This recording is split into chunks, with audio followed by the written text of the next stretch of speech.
கண்ணால் பாரு பெண் பூவே வாய் வார்த்தை தேவை.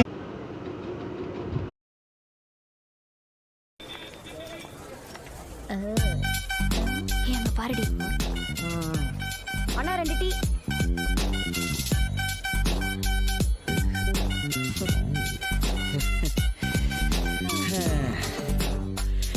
இப்பெல்லாம் பொண்ணுங்க பசங்களோட உண்மையான காதலை புரிஞ்சுக்கிறதே இல்ல. பட் என்னோட அதிர்ஷ்டம் நீ பார்த்த உடனே மனசை புரிஞ்சுக்கிட்ட. அட போங்க சார், அதுல இருந்து மனசு நெஞ்சுன்னு புரியாத மாதிரியே பேசிட்டு இருக்கீங்க. எனக்கு புரிஞ்சதெல்லாம் ஒன்னே ஒண்ணுதான், கொடுக்கற காசுக்கு உண்மையா இருக்கணும். சார் பில் காசை பத்தி பேசணும், பில்லே வந்துருச்சு. என்னடி இது?